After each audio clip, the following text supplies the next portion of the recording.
It is the year 2023.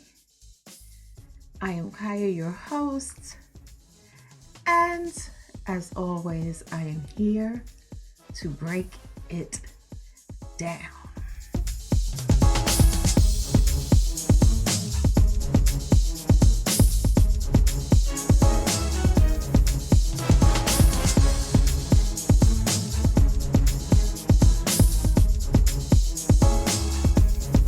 Can we talk about this R. Kelly trial, please?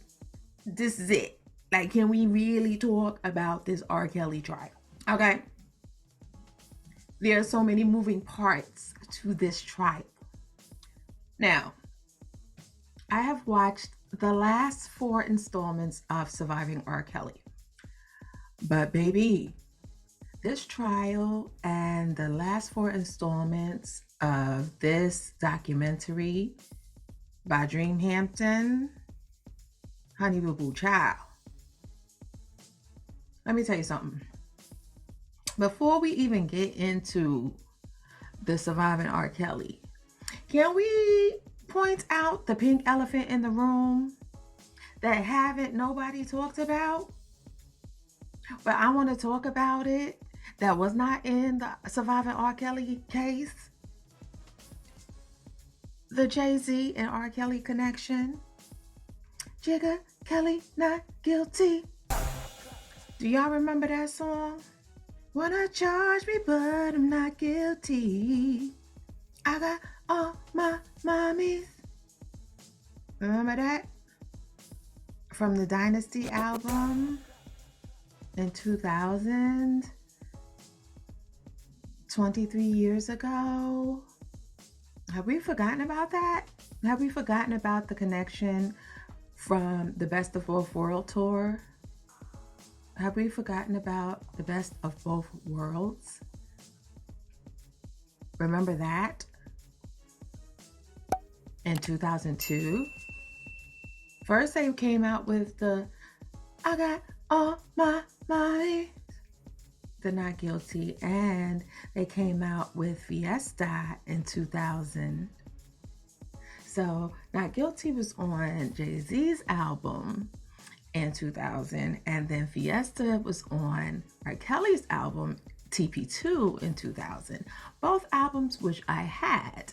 Now I'm not going to stand here and try to act like I was not a consumer of both, because I've gone to 3 of R. Kelly's concerts when he was in the New Jersey area.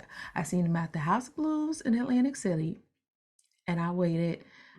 Me, my sister, and my friends, we literally stood up in the House of Blues and waited for hours because he got there late. Waited for hours for him to show up. And I seen him twice in Nassau Coliseum. Seen him out there. So I'm not going to sit here and try to say that I've always been against. That wasn't me. Because I bought every album that he has ever had because I loved his music. Right? And I went to see him and Jigga at the Meadowlands when they started that Best of Both Worlds tour. But unfortunately, when I went to the Best of Both Worlds tour, it was right after the whole debacle when Kels was trying to say that somebody was waving a gun at him in the audience and he wasn't trying to come on stage. So that was the very next show after that show. So Kels didn't show up. So that's when Jigga had to come out, and he brought out a whole bunch of heavy hitters for that show. And he brought out Puff, he brought out Dougie Fresh, Slick Rick, Mary, he brought out everybody for that show. Busta, Spliff Star, everybody was there. So even though Kels didn't show up because of that whole debacle and they fell out, that show was still lit. But I say all that to say that everybody is coming down on Kels with everything that he has done to these women. But he has had enablers and accomplices over the years that have either turned a blind eye or they was over there cheering him on. Okay? I'm just saying. How old is Jay-Z? He's 53. How old is Beyonce? He was a big connection to Cal's back in the back. And nobody seems to remember that. Nobody seems to hold him accountable for the connection that he had to him for years. We went to the Best of Both Worlds in Meadowlands, and we were the following show right after the Madison Square Garden performance when apparently Cal said during the show that he had to leave because he claimed to see an a person in the audience waving a gun at him. So apparently, after he said that he saw somebody in the audience waving a gun at him, he had left, and then he tried to come back on stage afterwards. And when he was trying to get back on stage, he claims that somebody from Jay-Z's entourage sprayed him with pepper spray. Now, Jay denies that ever happening. And R. Kelly took a trip to the emergency room and was removed from the rest of the tour in a haze of he said, she said, and a multi-million-dollar lawsuit. So that was then. So the lawsuits between Jay and R. Kelly, they dried up from that Best of Both Worlds tour. But obviously, between R. Kelly and his fixation on not even younger women, but younger, vulnerable people, younger, vulnerable humans, he hasn't stopped that. So one thing that I did not like about the trial and the documentary is that they brought up Aaliyah's name repeatedly. It is said that Aaliyah's name was referenced 361 times within the trial. And that disheartened me because of the fact that she is not here to defend herself at all. Her family, her uncle, and I didn't realize what a pariah and a snake in the grass her uncle, Barry Hankerson, really is. Her uncle, Barry Hankerson, is a manager and has been in the music business for a long time. And he is also the creator of Blackground Music, and he was R. Kelly's manager. He was the one that introduced Aaliyah to R. Kelly when she was 12 years old. And he's very sneaky. He is very sneaky. He's very, very, very, very, very, very, very sneaky because of the fact that he utilized her death to his monetary advantage, and he never once protected her. He tried to make it seem as if he was protecting her to the masses, but he wasn't protecting her. And it seemed as if all she had around her was vultures. She was the product. She was the prize. She was the money maker, and that's all she was worth to them was money. And for her to leave this earth so young and not have people to protect her, that is heartbreaking. That is heartbreaking. For her to be with someone like frickin' Robert Sylvester at such a young age, who took advantage of her, took advantage of her innocence, took advantage of her youth. It's so much. It is so much. But after seeing the last four installments of Surviving R. Kelly and hearing more testimonies from men and women that say that gave their testimony, and the reporters that were in the courtroom that heard the testimonies and heard the videos, because the reporters were only allowed to hear the audio from the videos of what transpired, because he wanted to tape everything. The fact that this dude, he would take a shit and have these people wipe it on them as a form of punishment. What kind of, there's some next level place in hell. I don't care if you wrote Jesus is Love by the Commodores. There is no way you gonna get away. There ain't no song writing that good for us to overlook all of the stuff you done did. I'm sorry. We ain't all that forgiving. And don't get me wrong. Like I said, I have been an avid Kells listener from Vibe. You understand what I'm saying? I have gone to concerts, but ain't no way we just gonna just overlook all of this. Nah, B. Like them chicks is over at the courtroom with they name tattooed across their clavicle. What? Is you crazy? Ain't that much bobbing of the ain't that much snapping? No. Mm-mm. And I like a good two-step. I like to step in the name of love. But nah, B, you just gonna overlook all of that and act like nothing happened? And act like none of that he did?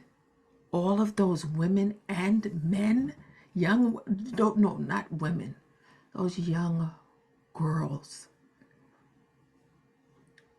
your children, your sisters, your nieces, your nephews, your brothers, your sisters, your sons, your daughters. Act like none of that happened? And the only reason why it stopped is because he got locked up. He said it. Jigga Kelly not guilty. I got all my mommies. But he got found guilty. He got found guilty for RICO. And the thing about it, I don't know if you saw his brother Bruce.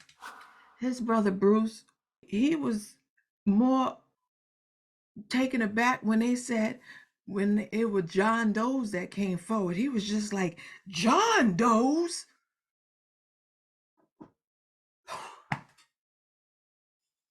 He was more upset when they talked about it was men, it was young men that he was. But the young women was saying how, oh dude, they used to strap on dildos and he used to like being penetrated. See, when you get to a level of success, a hole is a hole. I'm just saying. Okay. Now, a lot of the women, a lot of the girls that have grown into women have come forward and they have reunited with their families. A lot of them are struggling, mentally, and struggling to get their some semblance of normalcy, and they're being targeted, they're being threatened because of the fact that they came out and spoke up against a celebrity, but they still are speaking their truth.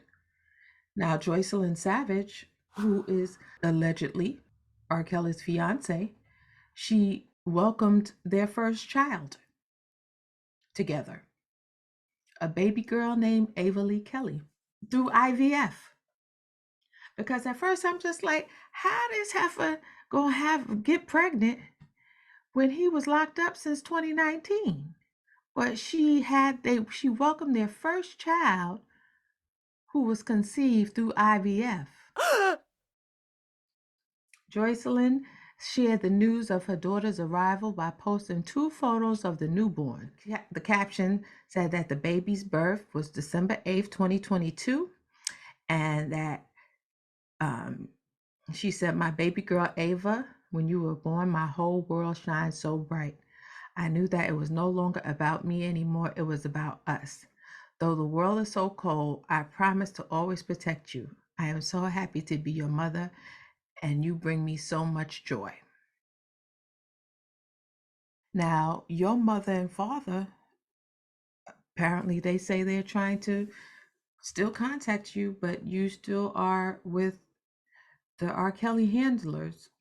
And I don't know. Well, I just hope that everyone finds peace. And I just hope that they allow our girl, Aaliyah, to rest in peace. And whatever it is that her mother, her uncle, and all of those that were around her that accepted certain things to go down, that they pay the piper. You know what I mean?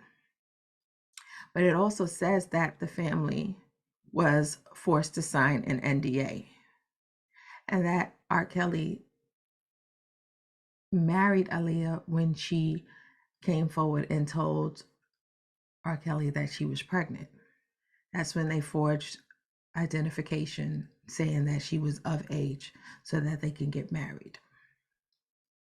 So Aaliyah's family agreed to an NDA after the annulment of the marriage, with one source saying that the family promised not to press charges if Kelly sold the family the rights to his first 3 albums.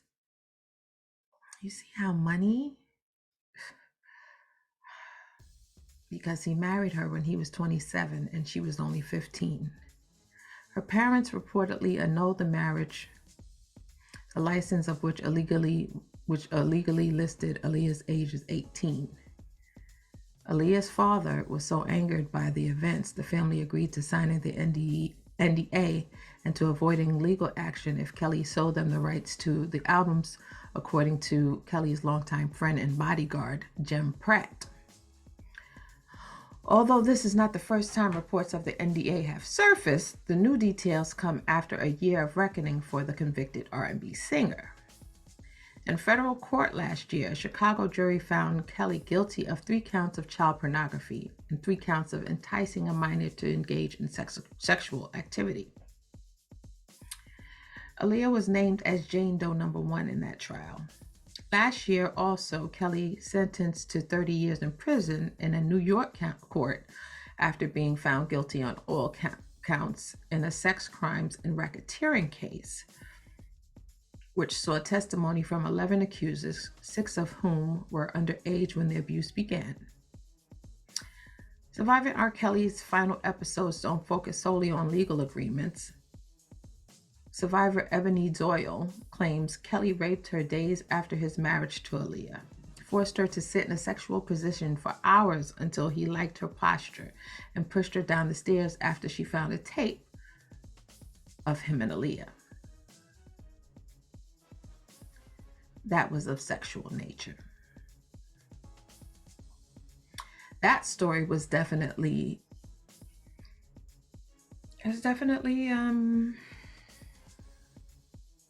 heartbreaking. At the end of the day, I know what I experienced as a 15, 16, 17-year-old girl with older men. So I know that if one girl may be lying, 20 of them is telling the truth. Because I know what I experienced. Because you have girls out here that may not have all of the accoutrements, if you will, that some other girls may have, and some guys may not even care. All you need is a little something to hold on to. And these men don't care. They just want what they want, and that's good enough. And there's some girls that I know that they were blossoming just like 20 some odd years old and wasn't lying about their age. And guys and grown men were still trying to get at them. So don't try to make it seem as if, oh, R. Kelly is a one off and he's a unicorn. A unicorn. Regular niggas in the street do the same thing. And not that long ago, people were marrying teenagers, and it was legal in the US. Just go back a couple of decades. Go back a few decades. Look at The Color Purple. Mr. was coming for Nettie, and she was still in school, and that wasn't illegal. Yes, I said The Color Purple. People was marrying teens, and it was not illegal in the US. So y'all was out here making it seem as if, oh, he's a pedophile. But now all of a sudden, y'all made it illegal because y'all realized how nasty y'all was coming after young girls, making young girls. And in some countries still, you can go get you somebody that don't even have a period yet and call her your wife. But y'all forgot about all of that. Y'all forgot about the fact that it was all legal probably a half a century ago. So let's call it what it is. Jerry Lee Lewis, Elvis Presley, Woody Allen. Can we go on? Like, where's the outrage for everybody? Y'all still got parks dedicated to these people, to Elvis. Y'all making movies. Y'all just made a movie about Elvis. Can we spread the anger around evenly? Can we spread the vitriol around evenly? I'm just saying. Anyway, on this first episode of Break It Down, I am Kaya, your host. As always on this Melanin Movement, don't forget to subscribe, like, comment, follow us on TikTok and Instagram. And until next time, as always, I'm here to break it